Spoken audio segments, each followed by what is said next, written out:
Hello, good evening, and welcome to the War Room. This was a bit impromptu. I have to admit, I was a little bit late getting all this ready to go. This is a new type of format, so things were a little hectic. Also, there's a lot going on, personally, in my city, in my life, in Night Strike's life, in everyone's life. So, we've got stuff to cover, obviously. Give me a moment. I need to set up something else that you need to see. So, we're doing it live, obviously. Browser. Yeah, this'll work. Sorry, I'm doing this in real time.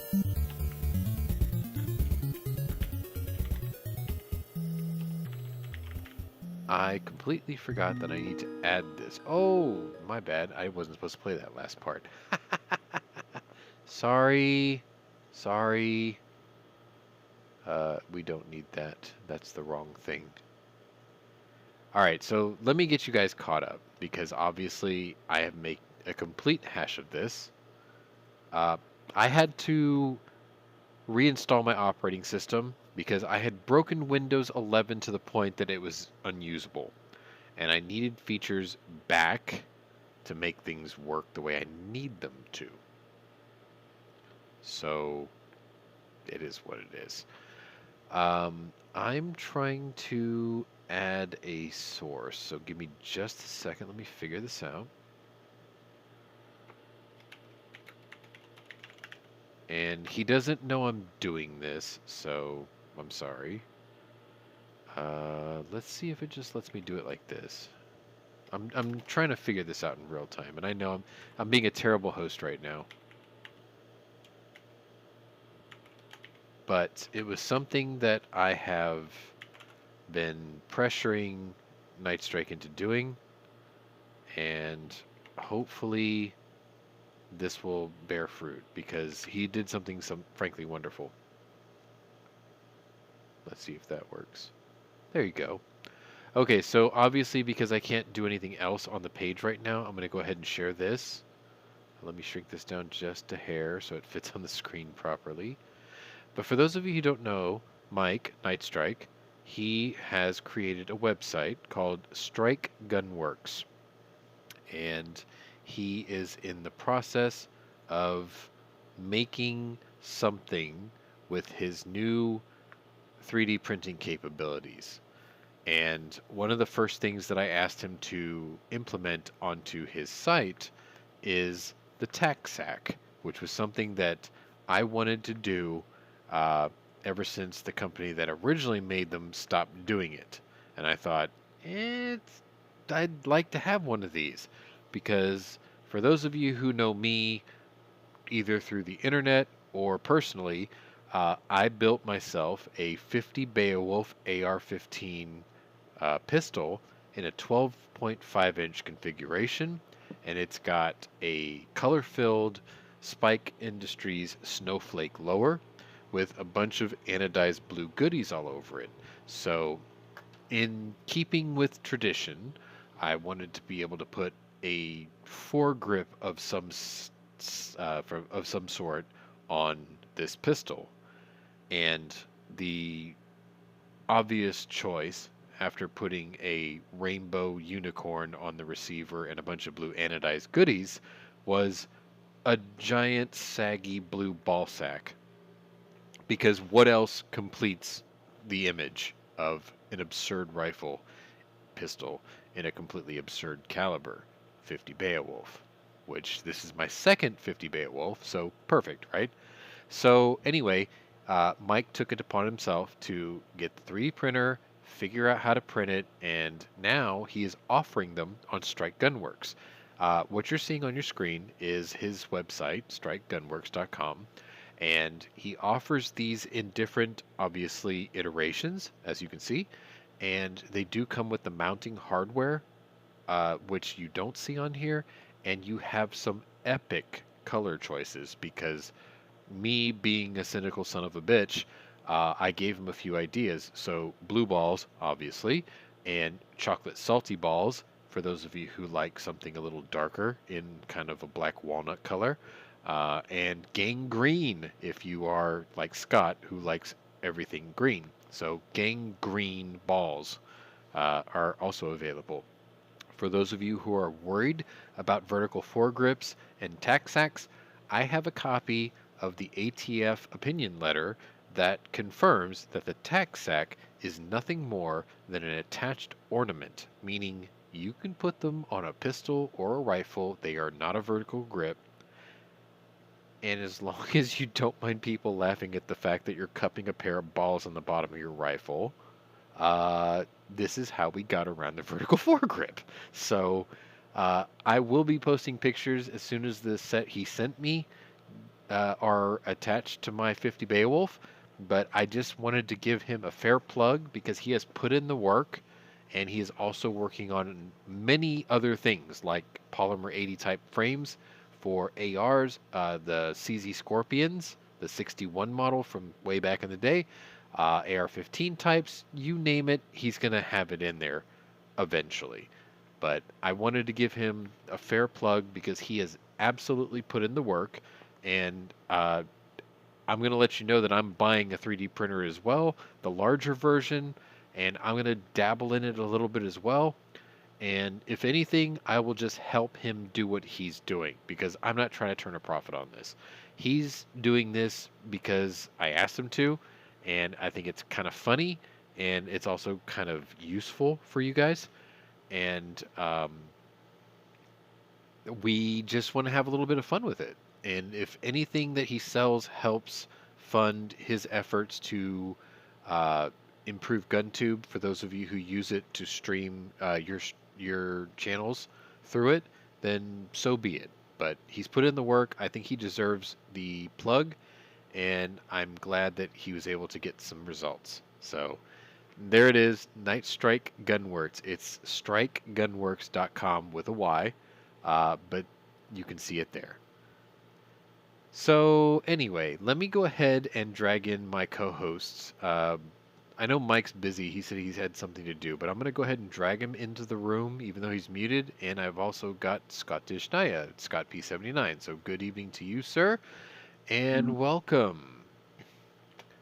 Obviously, my scaling is a little bit off because I've done everything incorrectly, so I'm sorry for that, but I'll try to fix that there. And I'm working on the layout, so there it is. We have quite a number of stories for you tonight. So here, let me just move this over so we're centered a little bit better. Whoops. Let me see. Hang on a second. This will get smoother over time, I promise. Here, there we go.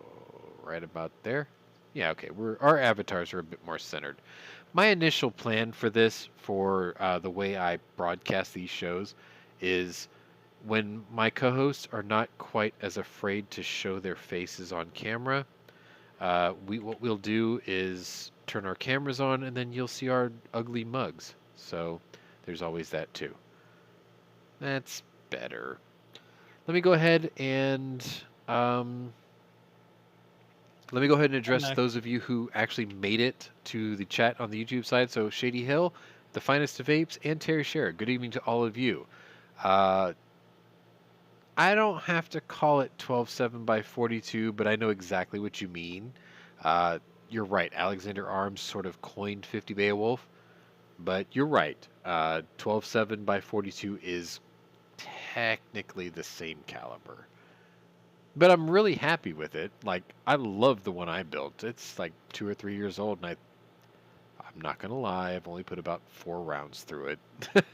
But I've made like 200 rounds of 50 Bayo, so we'll get there. We'll get there. For those of you who may be wondering why the War Room has not been a daily occurrence, let me update you. So, my dad's 87, and he nearly had a stroke. So I took him to the emergency room, and we found 2 blood clots the size of marbles. big, uh, crammed in his femoral arteries. Those have been removed. Now he's better. Apparently, my stream's current bitrate is low, which means I screwed up a setting. Sorry. I will fix this before the next episode, I promise. But for now, I hope it works. He's okay. My air conditioner in my T-Bird is not okay. It works in the morning, it doesn't work in the evening. And then when I got home from work today, the AC compressor in my Chrysler 300 decided to lock up and the clutch exploded. So now I've got two cars with one with limited AC and one with no AC. Plus I have a Mini Cooper that I have to work on. And a clutch that exploded. Yes. Plus I'm trying to buy a diesel Ram, and I'm also trying to buy a 1956 Thunderbird for $22,000. Honestly, if it was me, I'd just get the Ram and just wait until you can fix the other cars because you're going to need that The Ram. T-Bird's a once-in-a-million opportunity, so... Pwnery might be selling half of his Milsurp collection to buy this car. Anyway, today is day 93 of the war in Ukraine, which is what this show is about, so I'm sorry for all the tangents. Yes, actually, Fine Ape, you're asking if the average male femoral artery is only about an inch in diameter, and you would be correct.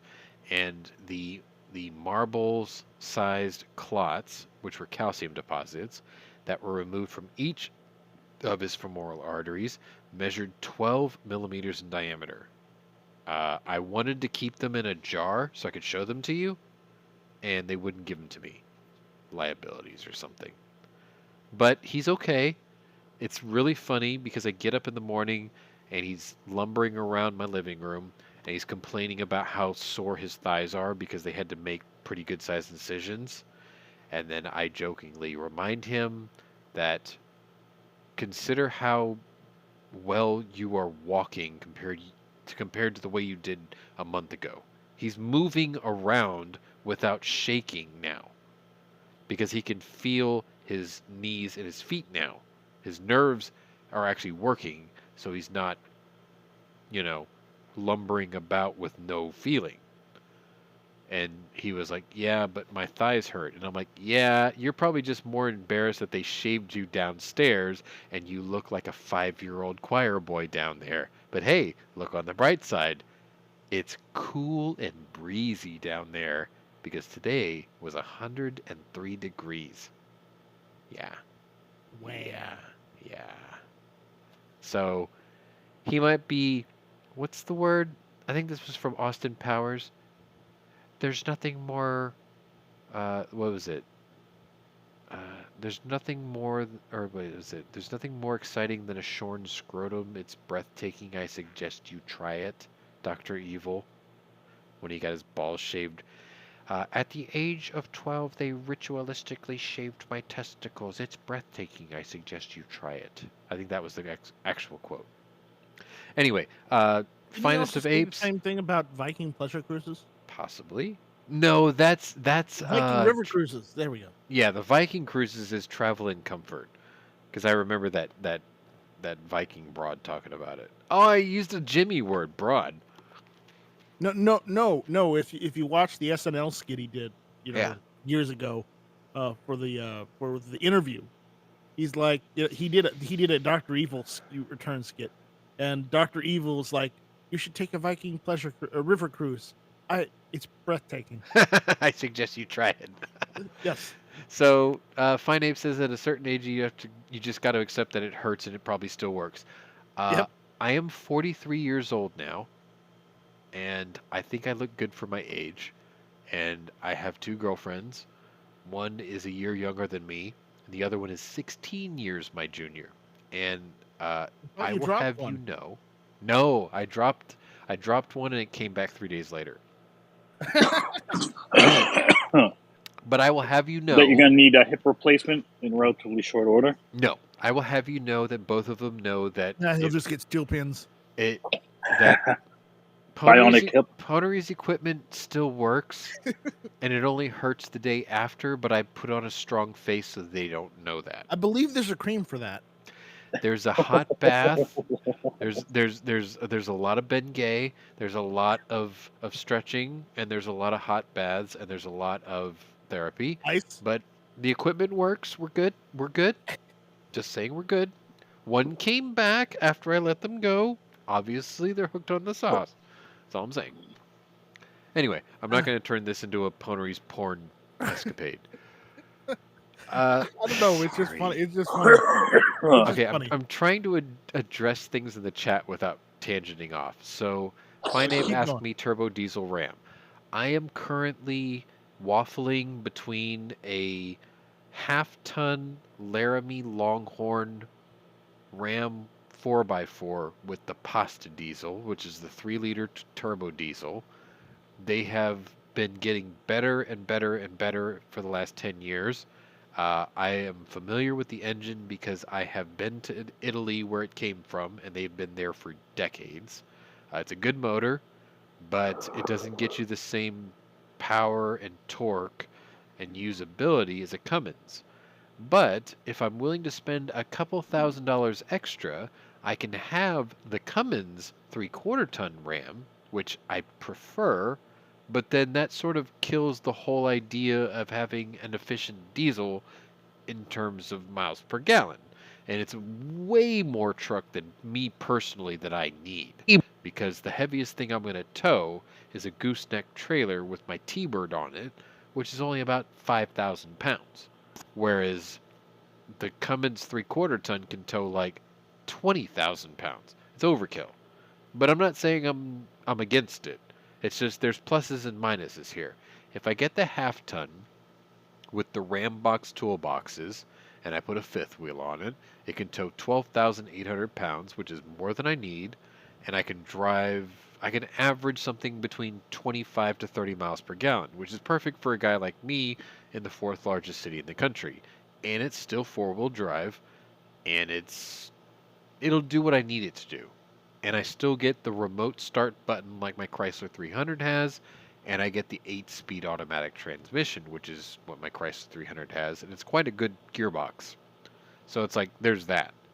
If I get the 3/4 ton or a 1 ton, I'm limited to a 6-speed transmission, which is a good unit, but it doesn't give me as good as mileage, which sort of defeats the reason why I want the diesel.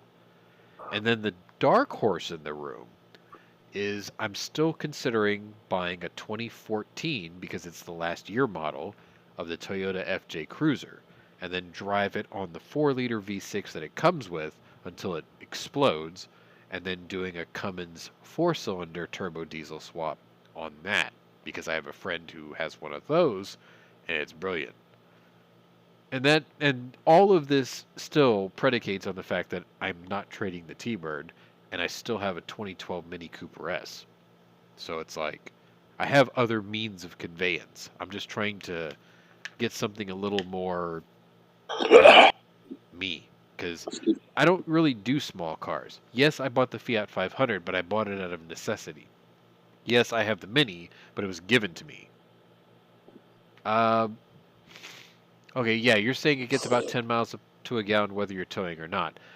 I have it on good authority that if I get the 6.7 turbo diesel, which is the more modern one, and if I'm really careful with it with a good tuner, I can get about 18 out of it, because from my house to my work is about 14 miles. It's mostly city driving. I can still get about 18 out of it. I can live with that because I can get 30 on the highway with it. So going to gun shows in Tulsa for Wanamaker and things like that, I can live with that. Especially because I can put a 300-gallon transfer tank in the bed and still have 4.5 feet of usable space if I have the 6-foot bed. So there's that option.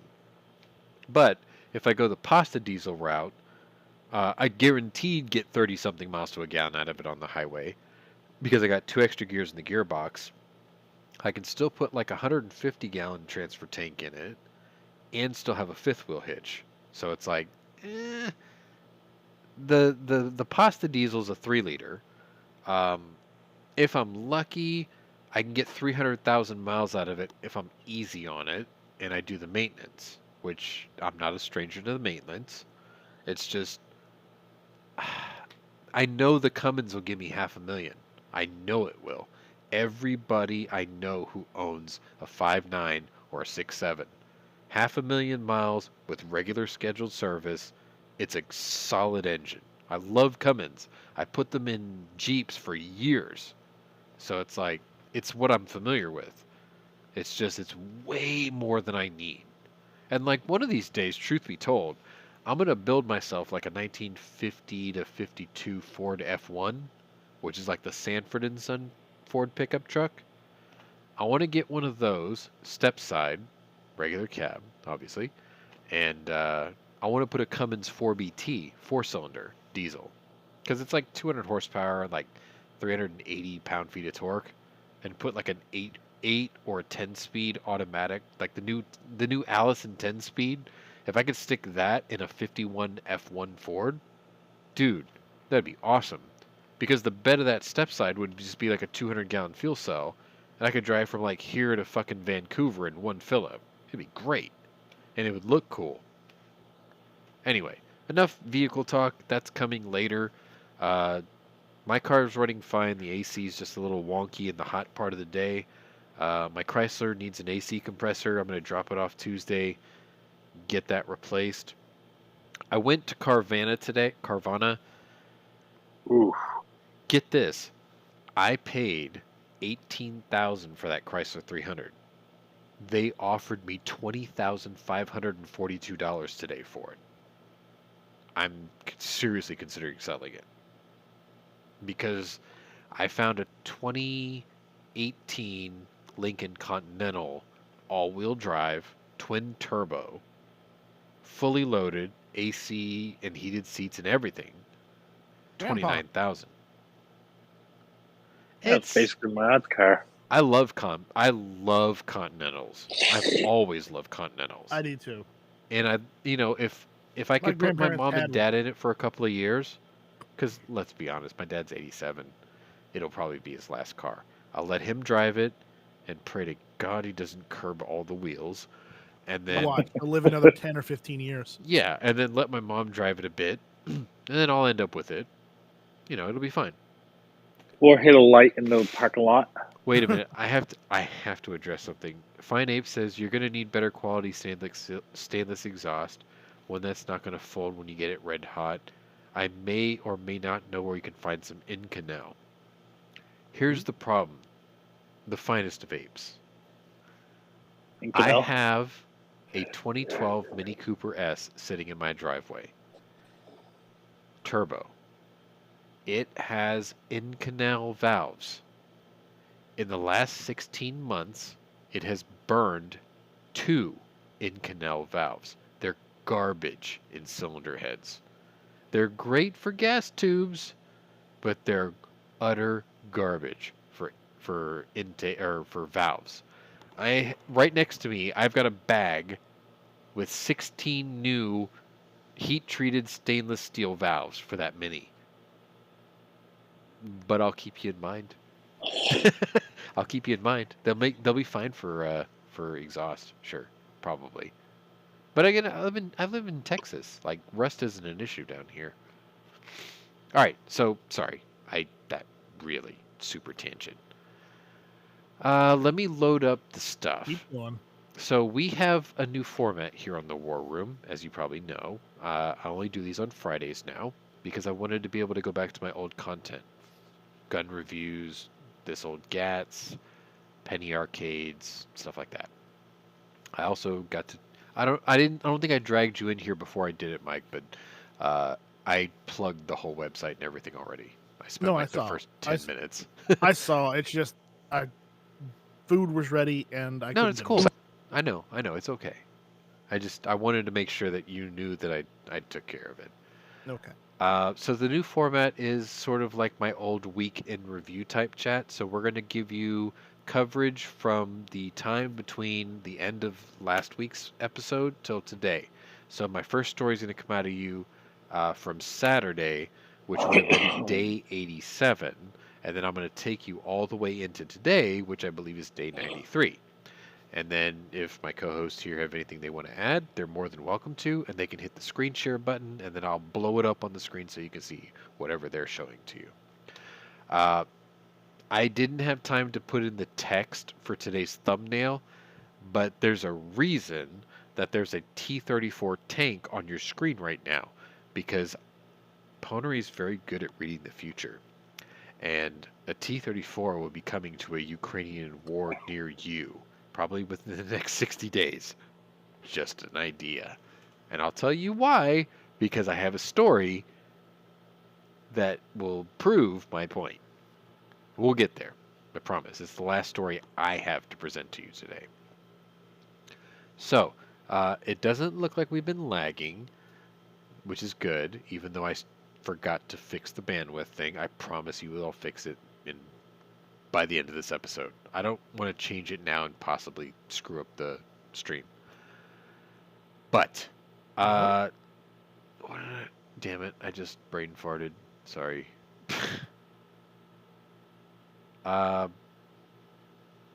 Shit. What's going on in Ukraine? Oh, yeah. So all the statistics on the bottom of the screen are up to date. We're good there. I promise that before we end this episode today, we will talk about Uvalde a little bit, and we'll talk about the NRA show, which is in my city, and why Pwnery decided not to go to the NRA show. We'll talk about that, I promise. But anyway, let's go ahead and get started. Today, my first story is called Russia Owes Us. And here it is a picture. This is just Zelensky because he was talking about this. This was on Saturday of last week. This would have been day 87. And here's the story. Ukrainian President Volodymyr Zelensky proposed a deal with allied nations to lock down Russian compensation for the destruction of its military, for the destruction its military has caused during its invasion in Ukraine. Yeah. The leader said Friday that a deal would show countries who are planning to make aggressive moves against others that they would have to pay for their actions. We invite partner countries to sign a multilateral agreement and create a mechanism ensuring that everybody who suffered from Russian actions can receive compensation for all losses incurred. In nations that sign such a deal, Russian funds and property will be confiscated before being directed to a special compensation fund. So I mean, we're doing sanctions and we are seizing the assets of Russia's oligarchs. So basically what he's saying is we're going to continue taking your shit and liquidating it and selling it to the highest bidder as compensation for your fuck up. So what you're saying is there's going to be some boat auctions coming up soon. Yeah, Pwnery needs a yacht because he $100 can't. million yacht. Pwnery can't find a PBY Catalina to fly around in, so he's going to need one of your oligarchs' yachts that has a if there's helipad. any on oligarchs that don't want their yachts taken away, Night Strike would love to hold on to it for you for a while. Yeah, we'll put it in your name too. Yeah. Because I'm right next to the Charleston Harbor. I'm just saying. I'm less than 45 minutes away from the coast of Texas, so we're good. Same time amount for me. So yeah, like look. If one of you dipshit oligarchs owns an Akula class submarine, I'll take that instead. Just saying. Anyway, that would be fair, and Russia will feel the weight of every missile, every bomb, and every shell which it has fired upon us. Zelensky said that Russia would be made to pay for every home, school, hospital, and business that it has destroyed. On Saturday, Zelensky said that the United Nations and the International Committee of the Red Cross have directed Russian President Vladimir Putin to remove his mountain of corpses out of his country. They have abandoned their military, Zelensky said in an interview with the Ukrainian news outlet. They were dying, but they didn't care. Recently, I was told that they are now thinking about taking their corpses. When the war started, they used to pretend that there weren't any. The UN and the Red Cross said, "Take these bags away. mountains of corpses of their military. Russia's invasion of Ukraine has displaced millions of Ukrainians and wounded and killed thousands more, though official recorded tallies are believed to be lower than the actual number. Let me tell you why that's bullshit. Because I have a story that's going to prove it's bullshit. Stay tuned. President Biden pushed through a $40 billion aid package for Ukraine, signing the emergency appropriations bill from South Korea on Saturday. Remember, last Saturday. This comes as Russia now claims that Mariupol is entirely under its control, following the surrender of its Ukrainian forces from the Azovstal steel plant. So, too long, didn't read. Mariupol has fallen. All the soldiers that were in the Azovstal plant have now been captured or surrendered and are interred as prisoners of war. There's that. Moving right along. This is going to be Sunday, and this will be day 88. And I have this photo for you, which did come from Al Jazeera. Hey, there you go. Yeah, I use this too. A food supply expert warns that the world faces a global crisis in just 10 weeks, echoing a warning from Ukrainian President Zelensky. Russia has blocked all ports and all, so to speak, maritime opportunities to export food are grain, barley, sunflower seeds, and more. A lot of things, Zelensky said Saturday. There will be a crisis in the world, the second crisis after the energy one, which was provoked by Russia. Now, it will create a food crisis if we do not unblock the routes for Ukraine. Do not help the countries of Africa, Europe, Asia, which need these food products, he says. He also adds that if Ukraine does not regain control of the contested southern ports, the world will face a difficult situation. The country produces a substantial amount of the global food supply, including about 30% of the world's grain supply with Russia. According to data from the Observatory of Economic Complexity, that's a hell of a name, Ukraine also accounts for 9.29% of the world's corn supply. Russia currently has blockaded the ports of Odessa and Mariupol, and the two countries continue to fight over them. The world has only about 10 weeks' worth of wheat left to deal with the crisis, according to Sarah Benker. She's the CEO of Grow Intelligence. This is seismic, she says, during a special meeting with the UN Security Council. Even if the war were to end tomorrow, our food security problem isn't going away anytime soon without a concerted action. Grow Intelligence uses AI and public and private data to predict food supply trends. Menker stresses that Russia's invasion did not start a food security crisis. It did fuel what's already going on. Without aggressive global actions, we stand the risk of an extraordinary amount of human suffering and economic damage. Now, keep in mind, Ukraine and Russia, the region of Russia, the southeast corner, is what is known as the breadbasket of the world. They create, combined, more than 30% of the entire world's grain supply. Now, the United States has a lot of what we call flyover states, right? Oklahoma, Kansas, and South Dakota. The Midwest states. Grain country. Iowa, the breadbasket of the country, right? That is a drop in the bucket compared to the world's grain needs.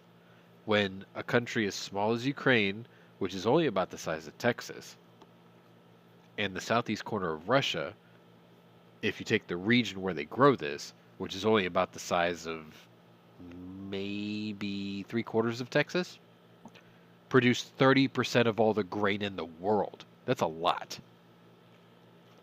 Grain's not just used for bread and beer. I'm trying to think of things that would hit you at home.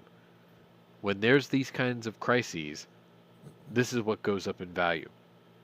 Bread, beer, spirits like whiskey, Ticker. vodka, stuff like that. Grain alcohol. okay, which is also used in alternative fuels, animal feed, which means the livestock will not be as fat, which means the value of the meat will go up because the value of the animal will go down because they're not as big. I mean, you can only pump so much growth hormone into animals, but if you ain't feeding them, they ain't growing. So you got that. This is a very large issue.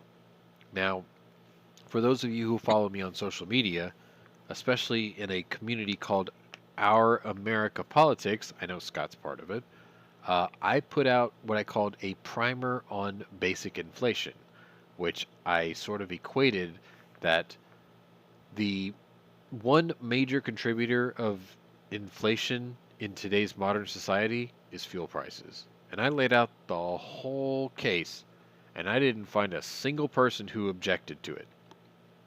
The second factor, grain prices. Bread, beer, feed, animal feed.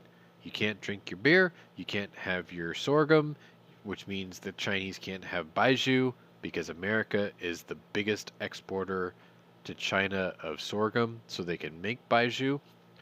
And then you have wheat and corn, deer corn, things like that, where you can't make whiskey and grain alcohol or animal feed, which means you have lower yields of fat cows and pigs and whatever. I mean, unless you count the assholes in Washington, but whatever. We can't eat them. It's going to get shitty. I mean, you've probably already recognized it. You go to Kroger, Walmart, HEB, Myers, whatever, and you try to go buy the 3-pack of T-bone steaks. They got expensive, didn't they? Anyway, let's move on. Enough of food shortages. Unless you guys have something you want to add. Nope, keep going. Y'all good? Okay. All right, so we're going to move on to Monday, which would have been day 89. And I called this Busted. And you may or may not recognize this face, depending on where you get your news. But this poor Sinead O'Connor looking motherfucker is a 21-year-old Russian soldier. And he has been sentenced to life in prison as of Monday in Ukraine's first war crime trials since Putin's army invaded back in February.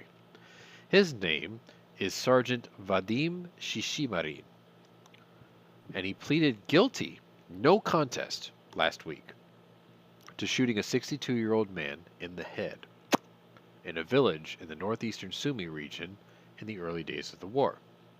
Shishimarin testified that he shot Alexander Shelipov with an AK-47 on February 28th after being ordered to do so. He told the court that an officer insisted that Shelipov, who was speaking on his cell phone, could pinpoint their location to Ukrainian forces. Now, in the rules of war, if a civilian takes it upon themselves to tip off the military to the location of a belligerent nation, and that belligerent nation captures you, you are a prisoner of war because you have aided their enemy. So what he's saying is he was ordered to kill this guy because this civilian took it upon himself to put his unit in danger. Now, in the rules of war, he's justified in what he's doing, technically speaking. Anyway, he was quoted as saying, "I know that you will not be able to forgive me, but nevertheless, I ask you for forgiveness." Shelipov's widow, Katarina, had traveled roughly 5 hours to Kyiv to see this trial, according to the Daily Mail. She says he should rot in jail and spend the rest of his days thinking about what he's done. "I came to see him in prison. He looked like a child, but nevertheless, he will get his punishment." A 21-year-old kid, according to her, killed a 62-year-old man, her husband. Shishimarin is one of many Russian soldiers who Ukraine expects to prosecute in the coming months. Trust me, I have another story for this, so you'll hear it. Ukrainian Prosecutor General Irina Venediktova had said that her office is pursuing cases against 41 captured Russian soldiers on charges of killing civilians, rape, and other crimes, according to the AP. That poor little baby over there, 21 years old and his life's already over. Dumbass. Anyway, play stupid games, win stupid prizes. Yep. Also, on Monday, also day 89. And I called this I quit. And I circled the guy because there's a lot of people in this picture. A Russian diplomat reportedly has resigned from his post in opposition to the, quote, aggressive war unleashed by Vladimir Putin against Ukraine, and the warmongering, lies, and hatred coming from his country's own foreign ministry. This man's name is Boris Bonder. Hang on, I want to make sure I get this right. They always respond to Boris. Well, no, because I mean his last name is actually a lot easier than I thought. It's Boris Bondarev. I'm sure there's an inflection in there somewhere, but it's the Cyrillic says Boris Bondarev. So it's very simple. Like his name is simple. His resignation letter was published by UN Watch, which describes itself as a nonprofit organization dedicated to holding the United Nations accountable to its founding principles. My name is Boris Bondarev.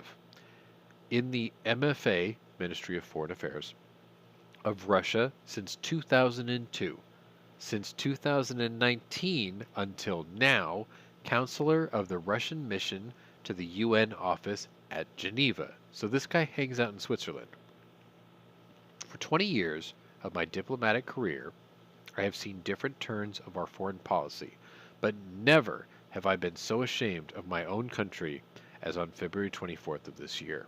The balls on this guy. Anyway, Bondarev said that on that date, the war unleashed by Putin, quote, in fact against the entire Western world, is not only a crime against the Ukrainian people, but also perhaps the most serious crime against the people of Russia, with a bold letter Z crossing out all hopes and prospects for a prosperous free society in our country. Those who have conceived this war want only one thing, to remain in power forever, to live in pompous, tasteless palaces, sail on yachts comparable in tonnage and cost to the entire Russian Navy, enjoying unlimited power and complete impunity, he says. To achieve that, they are willing to sacrifice as many lives as it takes. Thousands of Russians and Ukrainians have already died for nothing. Bondarev also said, I regret to admit that over these 20 years the level of lies and unprofessionalism in the work of the foreign ministry has been increasing the entire time. Today the Ministry of Foreign Affairs is not about diplomacy. It is all about warmongering, lies, and hatred. It serves the interests of few, the very few people thus contributing to further isolation and degradation of my country. Russia no longer has allies. Russia no longer deserves allies, and there's no one to blame but its reckless and ill-conceived policy, except on itself. I studied to be a diplomat and to have been a diplomat for 20 years. The ministry has become my home and my family. But I simply cannot any longer share in this bloody, witless, and absolutely needless ignominy. Big words. Tough guy. I mean, he's in Switzerland. He's not going to get offed. It's a neutral country, right? But what that proves is not all Russians are invested in this. He was the Russian Federation's diplomat to the UN. He's the face of the UN for the country. And he was like, fuck this, I'm out. That's why I wrote that up there. I'm out this bitch, right? Because even he sees the writing on the wall. He's like, this is ridiculous. He's being led by an idiot who jerks off to a poster of 1963 Soviet Union. The map of the 1963 Soviet Union. Of course he's against it. Anyway, got anything to add? Or do we just give this guy a round of applause? Just give him a round of applause. I'm cool with that. I mean, it seems hold very on, genuine. I got something. Sure. You have an audio clip. All right. There we go. All right. Cool. Boris Bondarev, welcome to the free world. I'm cool with that. I am. All right. Moving on. Also, Monday. And this photo is titled Desna. So you can see where that munition hit, because you can see the carbon marks. Like everything exploded right where that guy's head is in this picture. You can see it. Everything centralizes right there. Ukrainian President Zelensky revealed Monday, so yeah, that 87 soldiers died last week in a Russian strike on a barracks housing troops, making it the largest military loss from a single attack in this entire war. That's all. The deadly incident happened back on Tuesday, May 17th, in the town of Desna, just north of Ukraine's capital of Kyiv, according to the Reuters. Today we completed work at Desna. In Desna, under the rubble, there were 87 casualties, 87 corpses. Ukraine earlier said only 8 people died in the attack, but the new figure of 87 makes it the highest loss of life in a single attack in the war. Russia claims it hit the Ukraine military training base with long-range missiles. As the war rages on, though, Russia is also losing a large number of troops, according to the UK's Ministry of Defense. Oh yeah, this is the first episode I don't have a UK Ministry of Defense update. Sorry. In the first 3 months of its special military operation, Russia has likely suffered a similar death toll to that experienced by by the Soviet Union during its 9-year war in Afghanistan. 3 months equates to 9 years of a previous conflict, the agency tweeted Monday, referencing the 15,000 Soviet forces that were lost in that conflict. They have eclipsed that number. I think if you've been looking at the scroller, it's like, what, 27,000? It's day 93. Anyway. Combination of poor low-level tactics, limited air cover, a lack of flexibility, and a command approach which is prepared to reinforce failure and repeat mistakes has led to this high casualty rate, which continues to rise in the Donbass offensive. They're just grinding the knuckle in the wound, aren't they? Anyway, yeah, that was the largest single-day loss for Ukraine on record, 87. It sucks. I mean, you got a nation of 40 million people. 20% of them were displaced by the refugee program, running away or killed. And maybe only 27 or 20% of the remaining population actually serve. So, yeah. 87 is a big number for these guys. 29,750 soldiers by day 93. They lost only 15,000 in 9 years in Afghanistan. And they tucked tail and ran. Think about that. Moving on. We're moving into Tuesday, which coincidentally is where Hit or Miss usually resides. Tuesday nights, 9 o'clock. So I did But it actually came early this week. Yeah, I did. Because you had an extenuating circumstance. Well, not extenuating. It's just, I agreed to go on somebody else's show, and it was theirs started at 9:30. So Yeah. I keep up. We're good. Anyway, today's story, Tuesday. Not the best picture, but it was the only one I could find. It was in the region. Mariupol Mayor Vadim Boychenko claimed last month that Russian troops had killed more than 20,000 residents since its invasion Wow. began, though these figures have not been verified. Of course. Well, it's Mariupol. I mean, it's the second largest city in the country, right? Right. And there's nothing left of it. 93% of that city is gone. It's rubble. Yep. So to say 20,000 residents in a city of, I think it was 3 million, believable. Maybe just a little bit, yes. Andrushenko said that the stench of bodies has permeated in an entire city block. When I read this story originally, the first thing that came to mind is a friend of mine who actually worked for FDNY after September 11th, and he said the exact same words.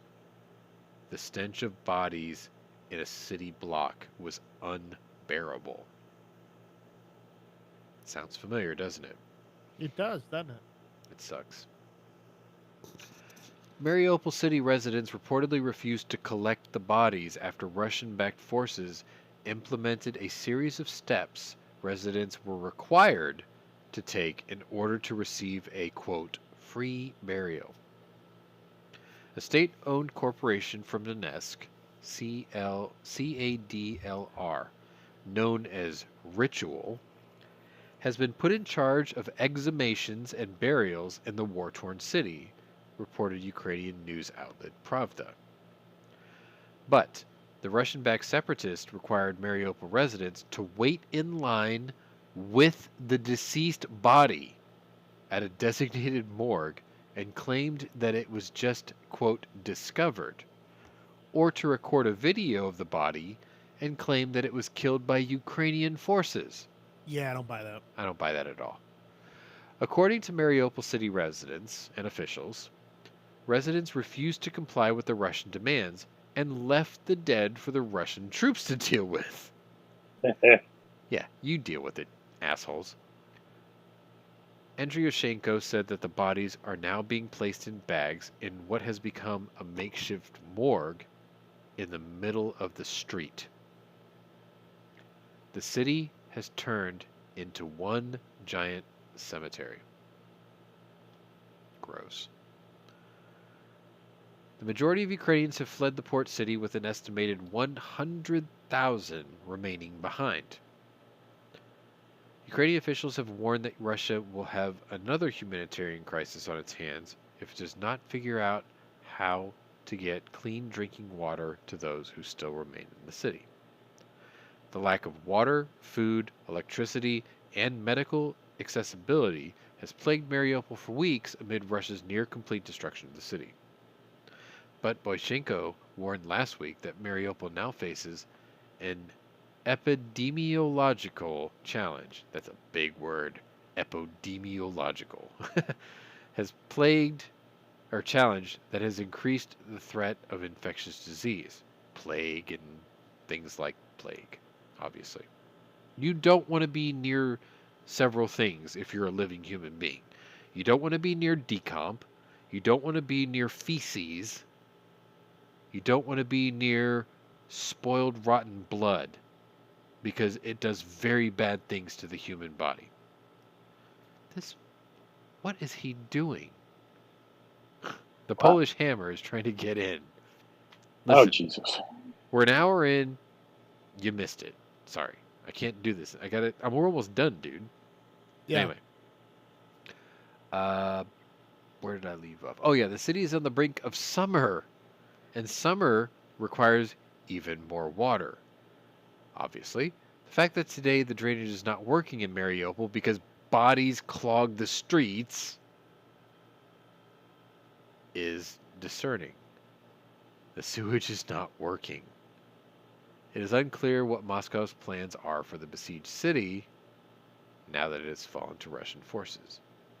Basically, it's Russia's problem now, isn't it? Anyway, moving right along. Unless you got something to add to this. Nope, keep going. Should I bring the Polish hammer in? He's waiting. Well, Fuck it. we're almost over. Well, I thought I was, but I'm actually about halfway. Oh my god. Welcome, the Polish Hammer, who is fashionably late, as Way usual. late. Sorry, guys. I had to work late tonight. You know they say. You know what they say about excuses. Hey, Everyone's got one, just like hey, asshole. you want my bills? Just saying. Trust me, your bill's pale in comparison to mine. But we all have them, Well, so Sean, you welcome. did that to yourself. So I'm I just saying. sort of. Just because I bought a bunch of AKs and an RPK and a Colt Python and an Anaconda and a KP9 and a bunch of ammo and a ton of mag. Okay, enough. You did it to yourself. As I said. And I Thank you picked for up 2 proving girlfriends. my point. That's expensive. Moving on. That's got to be expensive come Valentine's Day. What? You might as well get a bottle of Sogies. I've got a bottle of. He's probably got some. I got a bottle of Pappy Van Winkle's Family Reserve. And I won that in a lottery drawing, so. And I still had to pay for it. It's just I was selected to buy it. Anyway, moving on. Also, Tuesday, day 90. Here's a picture. I'm sorry, but every time I see one of these, I just get excited because they are gorgeous. I love these things so much. Because this is the ultimate evolution of the B-29. Some of you know what I'm on about now. A joint military exercise in which Russia and China flew nuclear-capable bombers Tuesday during President Biden's trip to the Eastern Asia demonstrates how both sides remain close, even as Russia brutalizes Ukraine. Yeah. The drills, Is that which B-52? No, it's a Tu-95 Bear. Okay, Tu-95. All right. Yes, love it. The drills, which the official described as the most significant cooperation between the two countries since Russia invaded Ukraine 3 months ago, come as Biden is in Tokyo for the Quad Leaders Summit with the leaders of Japan, India, and Australia. The exercise shows that China is continuing its military cooperation with Russia in the Indo-Pacific even as Russia brutalizes Ukraine. It also shows that Russia will stand with China in the East and South China Seas and not with other Indo-Pacific states. The bombers used in the exercise traversed the Sea of Japan and continued through the East China Sea and the Philippine Sea, according to the official. Joint strategic bombing. Sorry, I didn't pronounce that right. Joint strategic bombing exercises, such as this one, cannot be planned quickly and was likely planned well in advance by both countries. To further demonstrate just how seriously how China considers its military partnership with Russia, Chinese naval vessels likely participated also in this joint exercise. Russia's Ministry of Defense, in a telegram post, said a group of Tu-95MS strategic missile carriers of the Russian Aerospace Forces and the Xi'an H-6 strategic bombers of the Chinese Air Force conducted air patrol over the waters of the Sea of Japan and the East China Sea. The flight time of the Russian strategic missile carriers was 13 hours. At certain stages of the route, the strategic missile carriers were escorted by F-2 of the South Korean Air Force and F-15s of the Japanese Self-Defense Air Forces. Russia also said Tuesday that there were no violations of foreign airspace. Basically what they did is they took off, they flew right to the border of their airspace, flew along it, met the opposing Air Force that escorted them down the border, and then they waved and turned away. But it was a 13-hour ordeal. Now, if you're the South Koreans or the Japanese, your investment in this exercise was 4, maybe 5 hours. And then you handed off this observation to the next guy, right? So the Russians flew across, and the South Koreans escorted them for a couple hours, and then they handed off to the Japanese Air Defense Force, which followed them for a couple of hours, and then the Philippine Air Force followed them for a couple of hours, and then they turned around and went home. But those poor bastards in the Tu-95, they flew 13 hours. And if any of them ate Indian food the night before, I would not want to be the poor land bastard, the ground crew bastard that has to clean that fucking bathroom. That rubber bladder that those poor bastards shit in. I would want to be that guy. Nope. It, 13 it'd be, hours in the year after Indian food? Fuck that. they must be shitting their pants. Fuck that. But I'll tell you what, I love the Tu-95. I think that thing is gorgeous. No, let me correct me if I'm wrong. What's wrong with Indian food? Nothing. It's just curry tends to turn Tequila you into shits. the Exxon Valdez. Yeah. Fun fact, there's over 65,000 different variations of curry. Pwnery's had about 20,000 of them.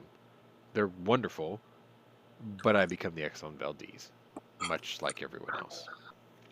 I've never had Indian food, so It's there goes well, my. this is Memorial Day weekend. It's a 3-day weekend. Tomorrow, Pwnery will eat Indian food because he has the next 2.5 days to shit it out.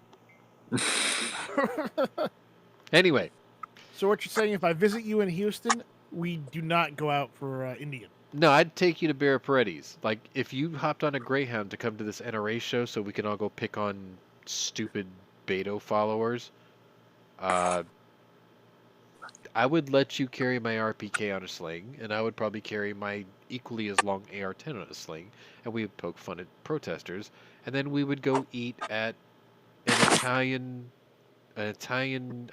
restaurant that has an Irish bar built into it. I like the sound of that. But it's too late, because by the time you get here, it'll be over. Yeah, I know. Sorry. Next year. Moving on. Well, next year it's not going to be here. It's going to be in Indiana, and then I got to hop a bus even further. Fuck. Well, I'll probably be in Indiana at that point. But yeah. I'll tell you what. If they do the NRA show next year in Indiana, I will go, and I will club Rick in the ankle as if he was Nancy Kerrigan. And he can just lay on the ground going, "Ah, you bastard!" Anyway. Why? Why? Why? Why? Anyway, moving on. Also, day 90, Tuesday, I have this story, which I wish I had a better picture. There was a satellite photo that I couldn't secure in time before the show began. But this story is called Stolen Grain. Ukrainian Foreign Ministry Dmytro Kuleba warned nations on Tuesday against purchasing grains from Moscow amid claims that Russian forces have stolen farm supplies and all the grains from occupied areas in Ukraine. There is a satellite photo of this. I couldn't grab it in time, sorry. Surprise, surprise. It's at the dock in Mariupol. There's these cargo ships and they're loading grain onto it. You probably saw it on the news. Because, I mean, this is a 3-day-old story. Yep.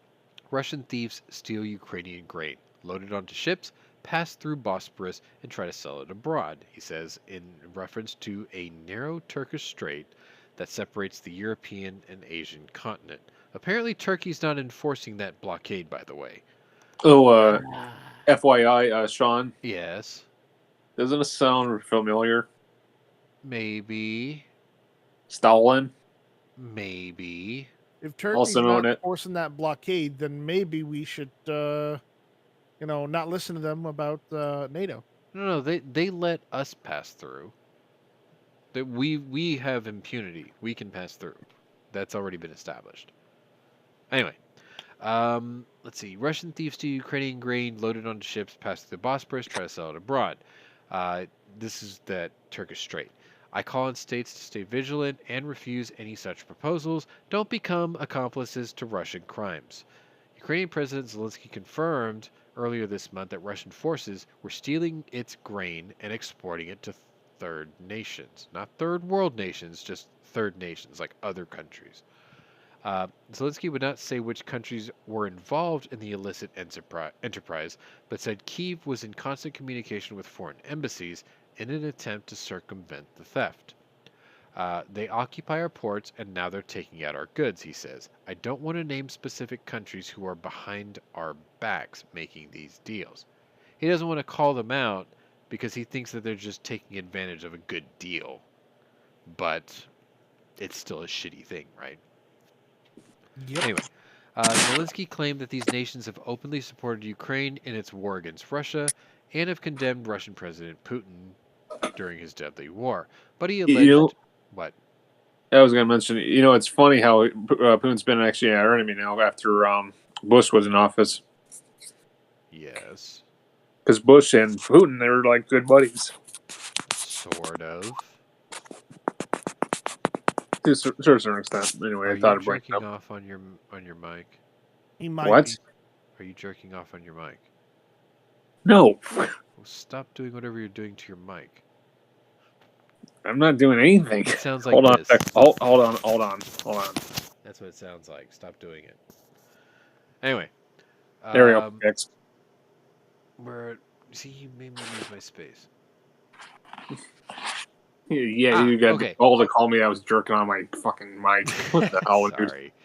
Zelensky claimed that these nations have openly supported Ukraine against war in Russia, but has condemned President Putin's deadly Putin. war.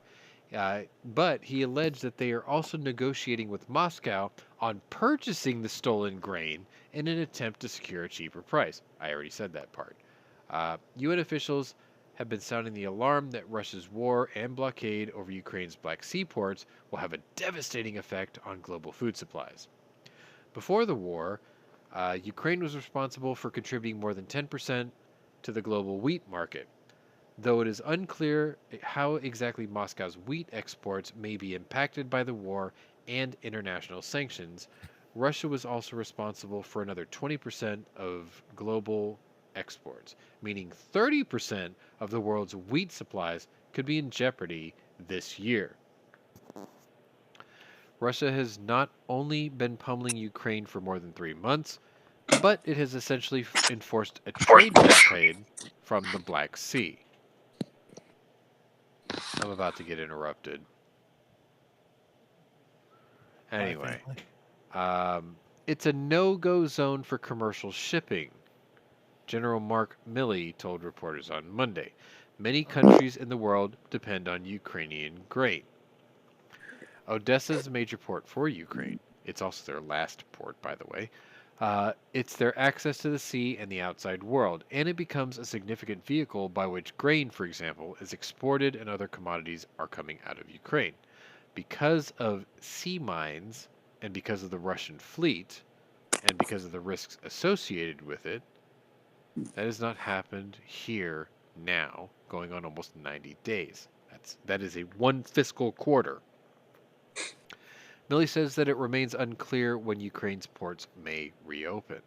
The general said that there is a stalemate in the Black Sea between Ukrainian and Russian forces as Kyiv continues its attempts to block Moscow from launching a successful land attack on Odessa. Anything to add? Good. Moving on. Also, Tuesday. Sorry. A lot of Tuesday stories. I called this one Get Got. And Mike, you're going to love this. Because it's goody. another general.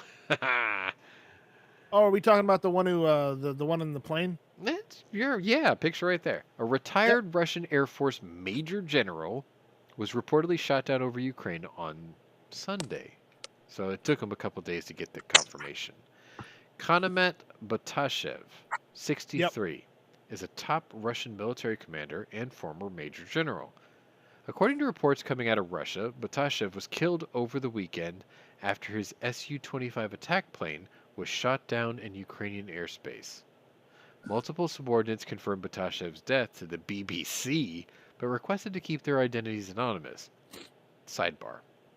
You are a retired Major General. Why are you flying a clapped-out war relic Su-25, and why are you flying it over a war zone? Here's the thing. How retired are you? Sean. Yeah.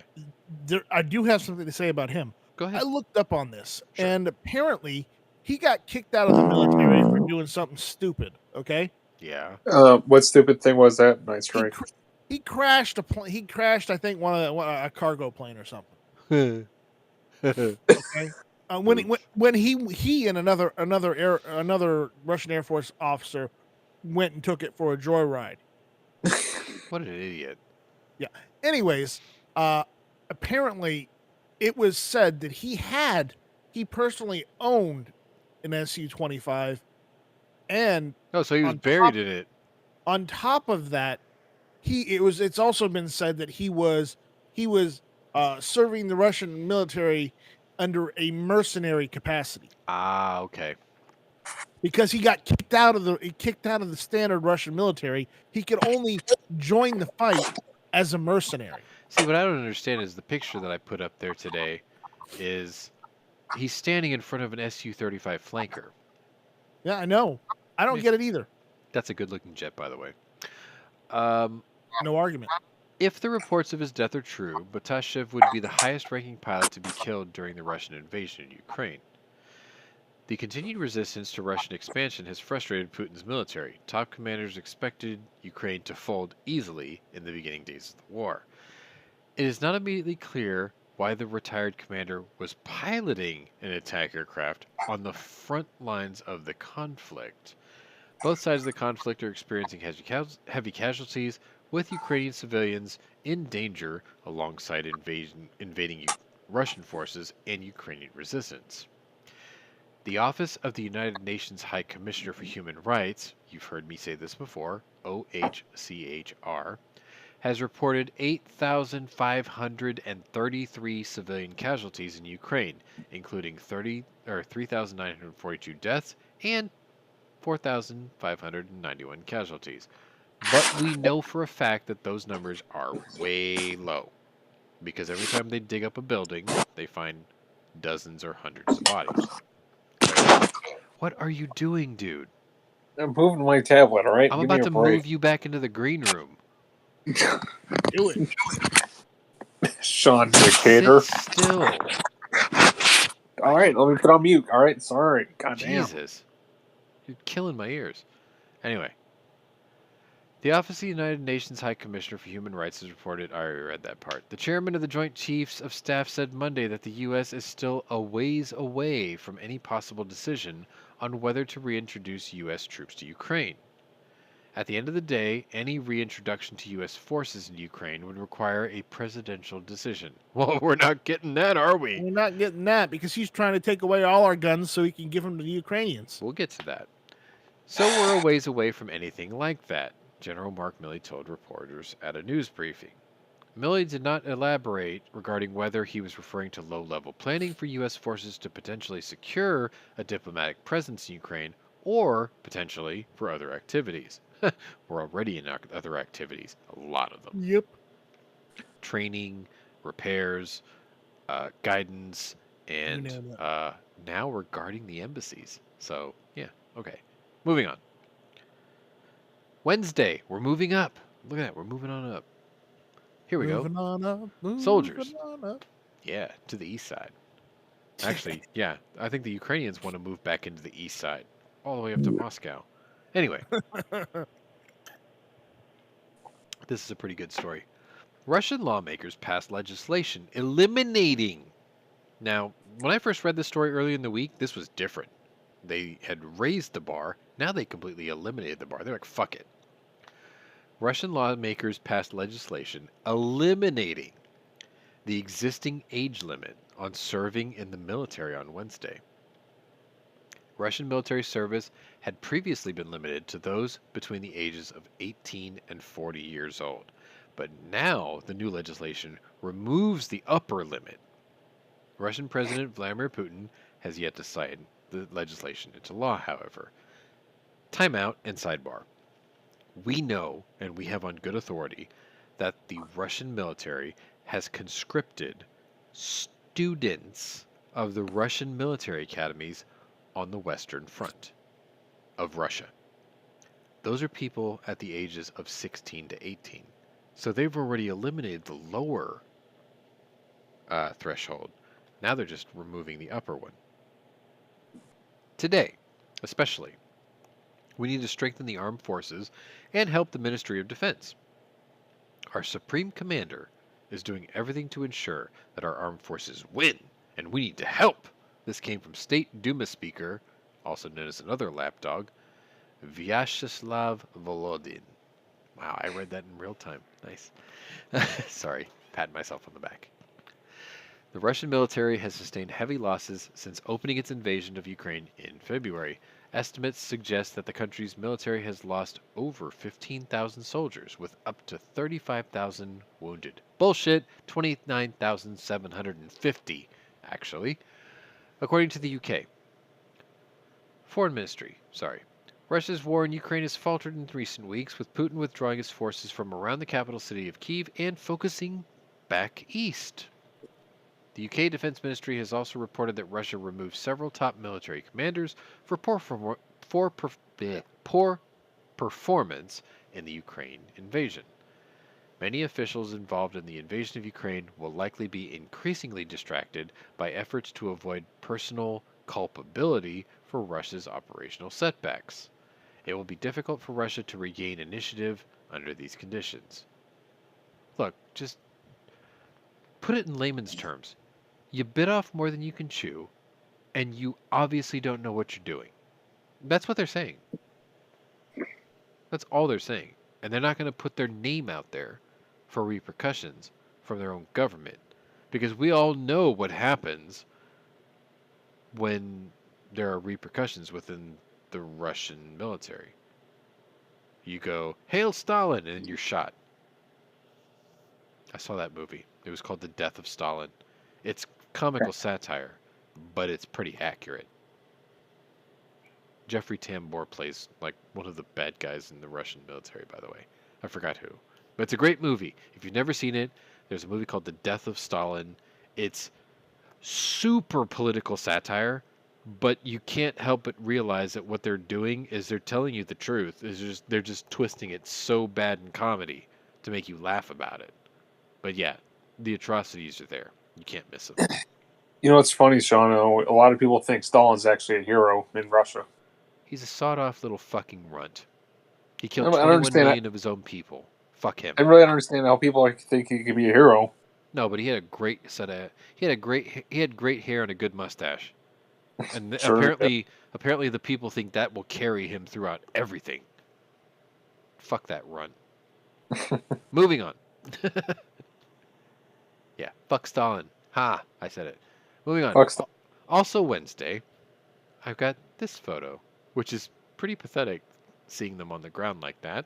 But yeah, Ukraine's defense ministry on Wednesday claimed that Russia had used 60% of all of its high-precision weapons as its war in Ukraine rages on for its 13th week. Anyway, according to our data, if we're talking about high-precision weapons, about 60% of their stockpile has already been depleted.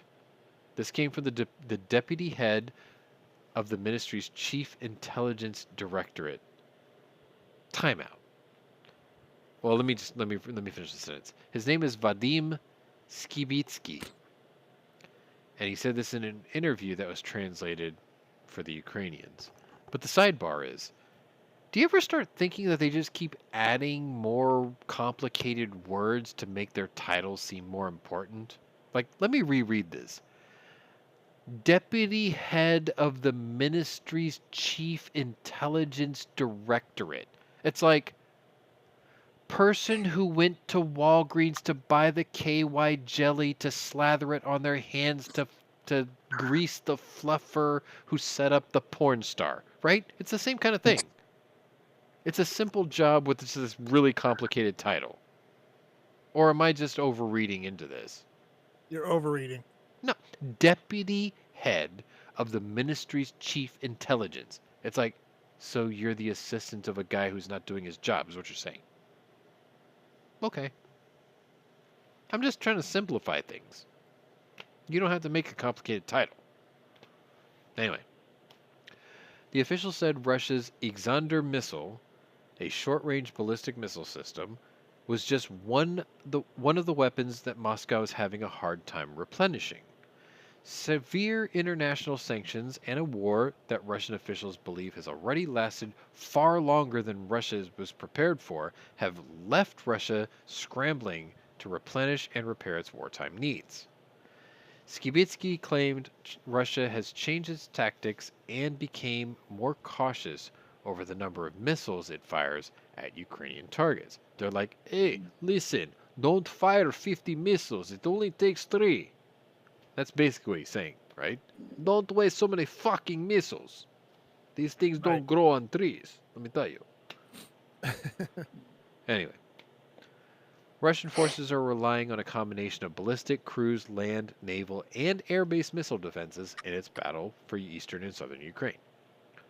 Despite weeks of brutal warfare, Ukrainian President Zelensky warned this week that the fight for Ukraine's survival will become even tougher as Moscow looks to secure a victory over Ukraine, which they're obviously not getting.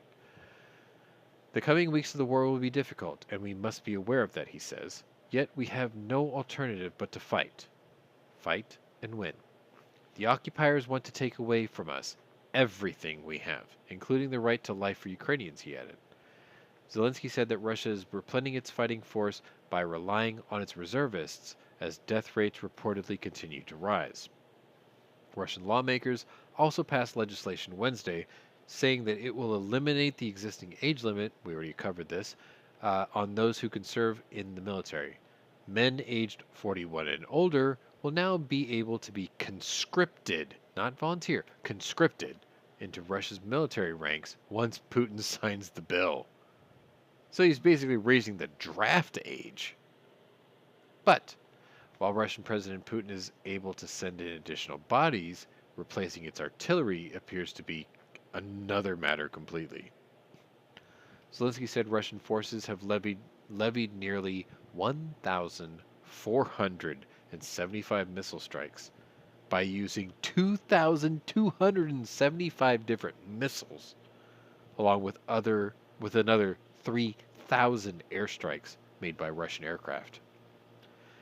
The vast majority have all been aimed at civilian targets.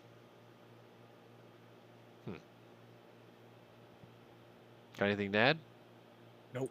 Good. Moving on. Yeah. Moving into Thursday. So we're almost there, guys. I promise. I've only got like 2 or 3 more stories, and I'll let you all go because we're already 90 minutes in almost. Thursday, day 92. I have this photo for you. I know it's not super detailed. Most of the country looks like that picture. Anyway. 2 Russian soldiers have pleaded guilty Thursday. 2 other Russian soldiers. We talked about the other guy that got sentenced to life in jail. This is 2 other guys. They have pleaded guilty Thursday to shelling a town in eastern Ukraine in the country's latest war crimes trial. The admissions come just days after a 21-year-old Russian soldier was sentenced to life in prison for shooting a 62-year-old in the head in the early days of the war. Prosecutors asked a district court Thursday to sentence Alexander Babikin and Alexander Ivanov, they're both Alex, to 12 years each after the pair admitted to firing at targets in the Kharkiv region from the Belgorod border region in Russia. The strikes reportedly destroyed an educational facility, I didn't read that right. The strikes reportedly destroyed an educational facility in the town of Derhachi. Their defense lawyer, though, is asking for leniency, claiming the soldiers, one an artillery driver and the other a gunner, were just following military orders and have repented for their actions. I am Sure they were. I'm going to try to do this in their accent. I am completely guilty of the crimes which I am accused. We fired at Ukraine from Russia, Bobikins told the court. I repent and ask for a reduction in sentence, Ivanov reportedly added. So they've been playing off each other like fucking, I don't know, Johnny Carson and Ed McMahon. Like one started and the other one finished? What the fuck? Both soldiers were captured after they crossed the border into Ukraine and continued shelling, Ukraine's prosecutor general's office said. A verdict in the trial is expected to be here by the end of May. Monday. I said, no, I expect you to die. That's going to be the sentence, right? No, because they don't have the death penalty apparently in Ukraine. Moving on. Oh, and it's the last story I've got, so you guys are in you guys are in luck. Unless you have something to add. No, I don't Okay. have anything tonight. You guys are tired, I can tell. Yeah. This is the part where baby is like starting to drift off and she just wants her binky and fucking Lilo and Stitch put on and the sleep timer on the TV. I get it. Sorry, that's an old memory. Friday, today, we finally made it. Thank you all for hanging on this long. And I've got this really cool picture. Because, see, this story that I'm bringing you brings it all together. So you've listened to me rant for 90 minutes, and now I'm bringing it all together for you. Because I'm your bro. Okay? Let me turn this picture off. This is a T-34. This is a World War II tank. This put Hitler on his heels and forced him to greenlight the Panther because these were putting boots to ass on his Tiger super tanks. And he was like, "Ach mein Gott, I need something smaller and more nimble. Release the Panther." Right? So this is what came later. Not much later, but later. And it has made a comeback like John Travolta's acting career. Ooh. Yeah. Old weaponry may prove dangerous for Russian troops as Ukrainian forces seek to exploit decades-old weaknesses. Russia has deployed Soviet-era T-62 tanks to support the ongoing invasion in Ukraine. The machinery, clearly far outdated, has deep vulnerabilities to exploit, according to British intelligence. The United Kingdom's Ministry of Defense reported Friday that Russia has begun deploying the over 50-year-old tanks from mothballs in deep storage. The war machines are expected to be used in the southern region of Ukraine, where Russian forces are seeking to occupy and hold the territory. British intelligence claims that the T-62 models are incredibly weak to anti-tank weaponry. Ukrainians seeking to strike efficiently would do best to single out and target the Soviet war vehicles. A retired Russian Air Force Major General was reportedly shot down over Ukraine on Sunday, the general. Kanamat Botashev, 63, is a top Russian military commander and former general, according to reports coming out of Russia. Botashev was killed over the weekend after his Su-25 attack plane was shot down in Ukrainian airspace. Multiple subordinates confirmed Botashev's death to the BBC, but requested help to keep their identities anonymous. If the reports of the death are true, Botashev will be the highest-ranking pilot killed during the Russian invasion. I don't know why they put that at the end of this story, but here's the facts. The T-62, 62 denotes the year that it was adopted for Russian service. Before it was called the T-62, it was called the Object 904B. I know this because once upon a time, Pwnery used to be a military archivist and historical researcher for wargaming who brought you World of Tanks. And the T-62A model, the improved model, is the Tier 10 main battle tank, medium tank in the Russian tree in World of Tanks. I know, because I have it. Because I helped them research it. They're bringing this thing out of mothballs. Out of the Kubinka Tank Museum. Out of storage facilities. You know Because what they've else? run Kubinka. out of other tanks. Because if you look at the scroller right now, they've lost 1,322 tanks. They lost a couple of their T-14s. Maybe. That's still under question. They've lost a lot of T-72s and T-90As and T-92 tanks. They're out of tanks. And they're bringing these relics back that don't even need a javelin to take them out. The Ukrainians are like, they're bringing shit out of the junkyard. We can just use RPG-7s and knock these fuckers out. But you know what? They'll use javelins because we're still giving them javelins. And do you know why they're going to use javelins? Statements. One javelin hitting a T-62 tank column in the middle will destroy the tank ahead of it and behind it.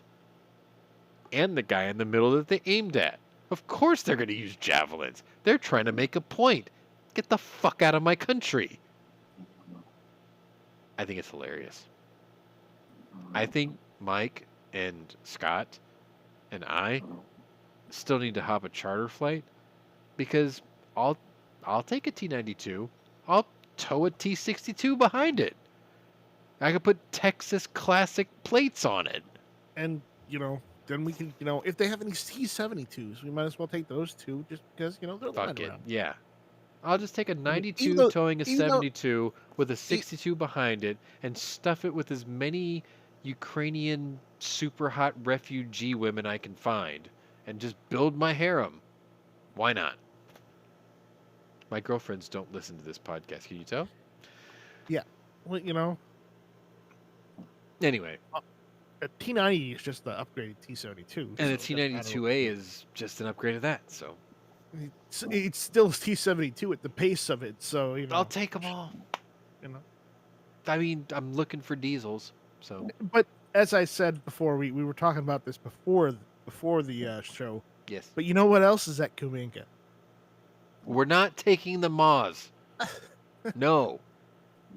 The Oh object- no, we wouldn't take that thing. That thing's too heavy. We can't get that across the ocean. The Object 279, though, if they take that thing out of mothballs, I will personally hop a plane immediately to try to steal it. If you don't know what I'm talking about, give me just a second. Just indulge me for a second. Because this may be the sexiest tank ever built. And I'm not kidding. Like, when you see this thing, you're going to be like, holy shit! Should I show you the actual one? Yeah, I'll share with you the actual one in Kubinka. Because you need to see this. This thing is awesome. Let me change this to this. Right quick. I mean, if the Russians run out of T-62s, what do they use next? T-34. Ladies and gentlemen. Oh, crap. I can't get it to scroll down. Sorry. or would they go back as far as the IS-3? No, I don't think they're that stupid. All right, hang on a sec. Let me fix this. This is Putin we're talking about. He doesn't really have that much in the brains department. It's okay. I can fix this. It's Putin. He's a Cold War relic. Yeah, he himself is a Cold War relic, and he's trying to bring back the Cold War, and it's not working out for him. Okay, there you go. I got it Because on all the his screen. shit is outdated.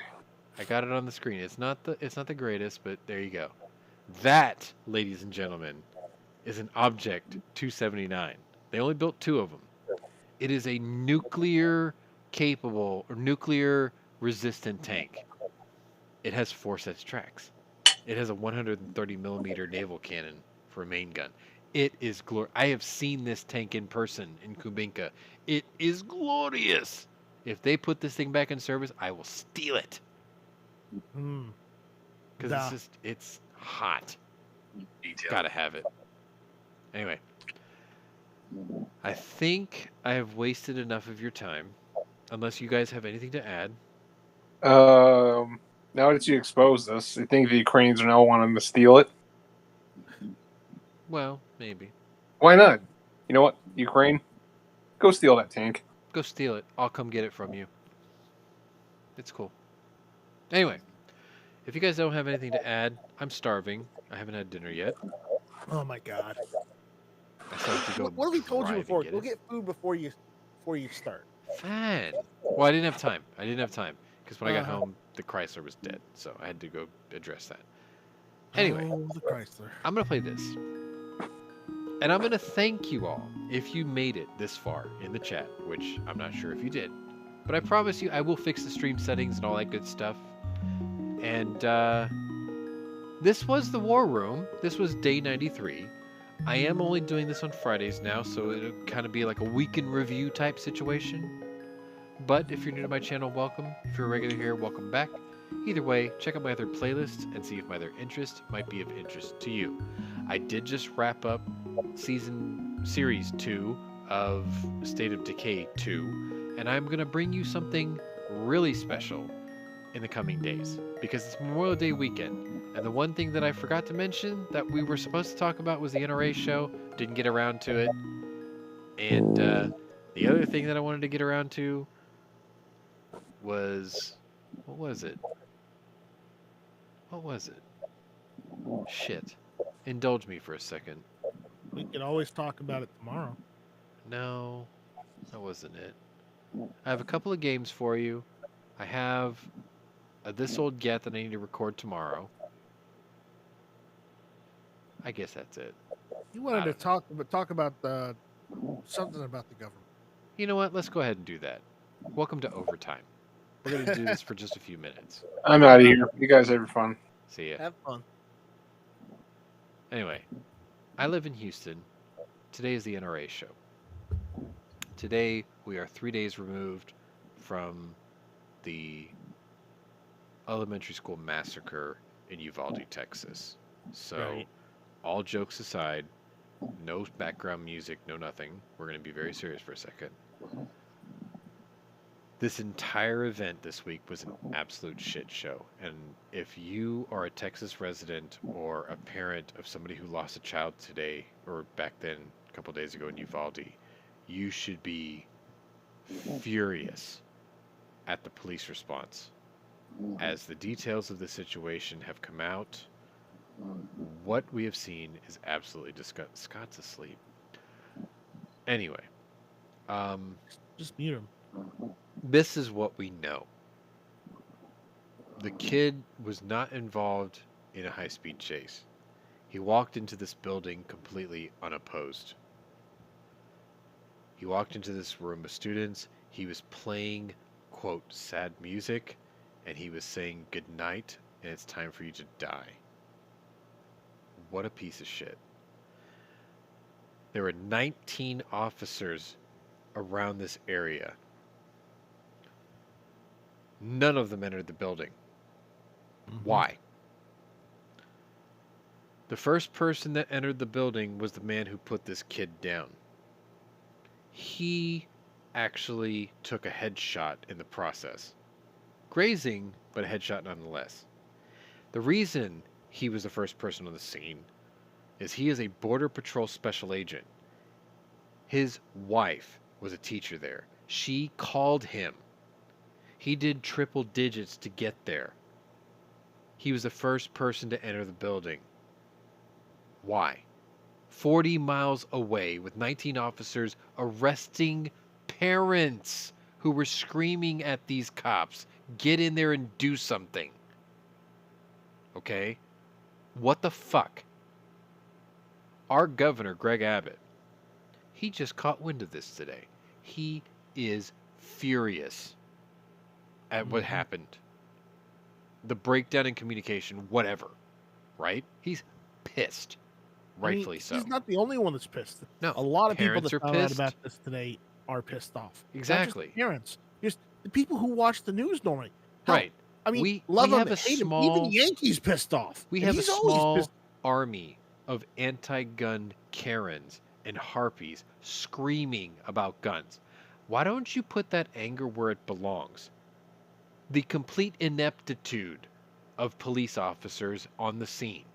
Because a guy who wasn't even part of that police department stopped what he was doing and headed up there and stopped it himself.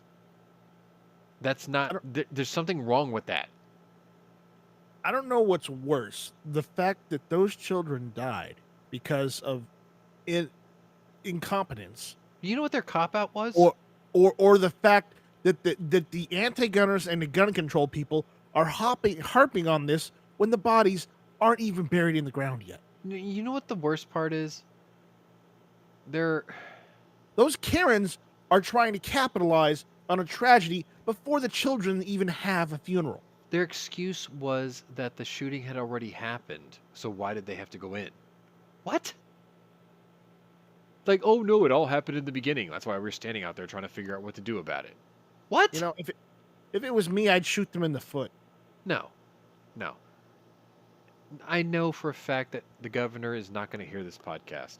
I have written him for 5 years a proposal called the Good Shepherd Act to arm teachers and how to do it and how to have the financial um, liability coverage for it and everything. I detailed the Aren't they whole going to do thing. that anyways? What's that? Aren't they doing that anyways in some parts of the state now? I am happy to say that 5 years ago, when I wrote the first letter, there were 213 school districts in the state of Texas that allowed teacher carry. That number is now 365 school districts. The number of shootings in those school districts is 0, which proves that that works.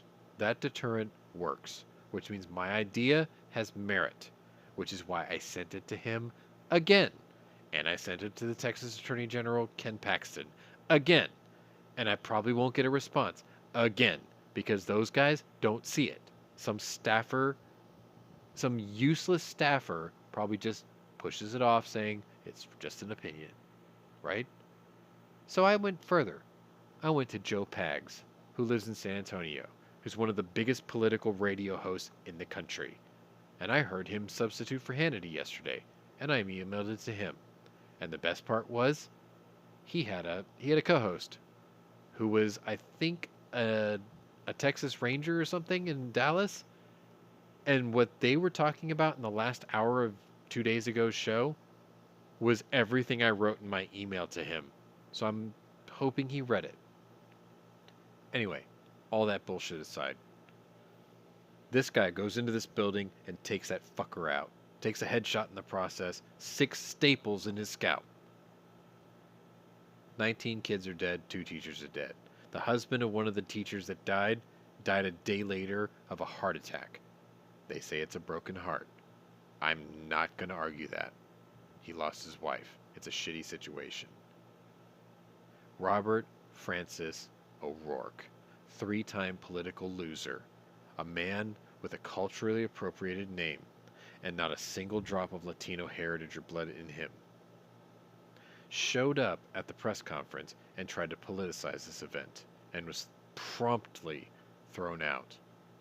Did you see how the guy who had the walker yelled at him and cursed him out? They should have kicked the shit out of him, Yeah. but they didn't. Fast forward to today. They're doing Today the same is- thing at the NRA. Today is the first day of the NRA show in my city. A couple of people from Gun Channels is there. My question is why? Number one, why are you there? You don't support the NRA. Nobody does. That is an organization who has negotiated your rights away since 1938, 1934. They are solely responsible for every bad gun control law you have ever had put on you. And yet, you idiots went there anyway. Why? I'll tell you off air. And then you went there and you were met by protesters, which I responded to a couple of your videos. I know why you're there. I know you want to represent. I think your intentions are misplaced, but you're there regardless, and you reported it, and I thank you for it. But the protesters were there. There was a small army of them there. And Robert Francis O'Rourke was there. And I hope, I don't know if, I haven't even seen a single video from YouTube today since I saw the updates from there. I really hope one of you had the fortitude to go up to these people, or him, and say, do you realize that you are safer here than anywhere else in this city? Right now, exercising your First Amendment rights to attack the very amendment that protects the right that you're exercising. You morons. You can't speak reason to a retard. No, you can't. You just can't. They're emotional. And Robert fickle Francis creatures. O'Rourke, you know, he is one of the biggest retards there is in the state of I Texas. am never going to use his culture appropriated name. Robert Francis O'Rourke. Fourth generation Irishman. Fake Mexican. Real pendejo. Why are you there? You can't win anything you've ever run for. You have no job. You are traveling on the campaign finance that you have leached off the system. You are useless. Go away. Nobody likes you. And on top of that, a couple of days ago, you had Bette Midler. Okay? Bette Midler, I believe, who lives in Hawaii, telling protesters to come to this show and protest armed. Wait a minute. Now, think about that. Yeah, Armed. I know.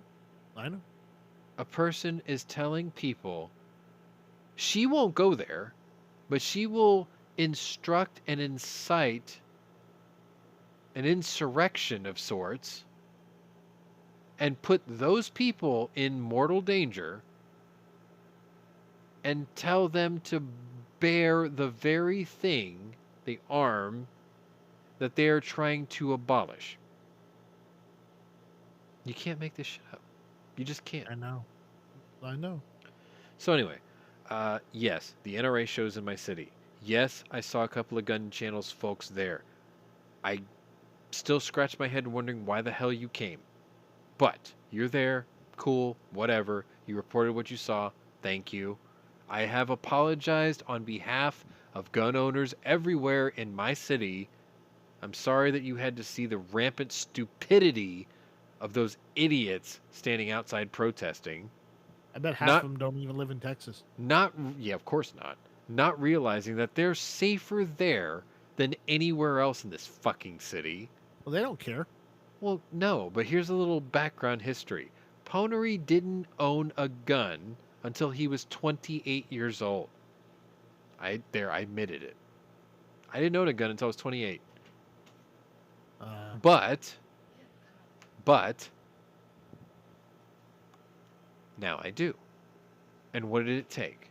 It took me getting robbed 3 times at gunpoint in this city to realize that I needed to meet my attacker with equal force because I was just playing the odds.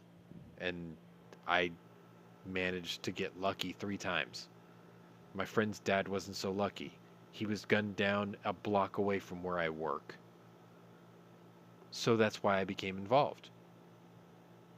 I didn't own a gun until I was in my 30s. See? So we've got our reasons, but at the end of the day, we're still just normal people too, right? Right. So are the protesters.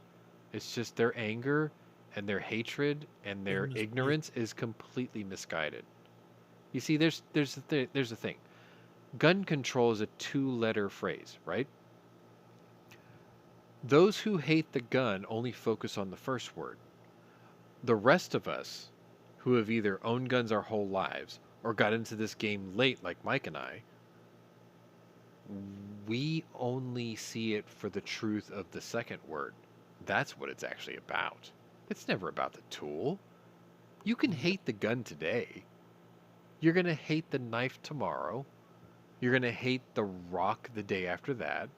You're going to demand control for the baseball bat after that, or the axe at the Home Depot, or you're going to ask for background checks for people renting U-Haul vans. It's never about the tool. The human is the weapon. And once you finally realize that, then you will finally start to demand changes to the weapon, not the tool. You can say that we need to focus on mental health, or you could say that we need to. I don't buy this red flag thing. I think the system, everybody in these shootings had warning signs. Those warning signs should have been put into a system There have that been the red flags. exactly. right? Like red Where they flags go where and talk people to just him and deal with him. well, okay. So the red flag argument usually is well, anybody could just accuse you of something and then the red flag would take away your rights. I I would agree that that's wrong. That method is wrong. But like every shooter here was either reported or arrested or detained or the local PD knew of them, right? That should have been put on the record. That's the kind of red flag that most people would say, yeah, we need that. Because that should have already been in the books, right? We're not asking for new laws. Enforce the fucking ones in the books. No law you pass from this day forward. If you passed 1,000,000 new gun control laws today, that's literally just 1,000,000 more laws that douchebag is going to break. And it's 1,000,000 more hurdles that the rest of us, like Mike and I, have to sit there and deal with. You don't make sheep safer from wolves by pulling the teeth of the sheep. That's stupid. Mm-hmm. And on that note, I'm done. So anyway, shall not be infringed. Slava Ukraini. Heroyam And Slava. stay tuned. We've got a bunch of other stuff coming. Mike's got stuff. I've got stuff. I've got Penny Arcades coming. I've got a This Old Gat coming.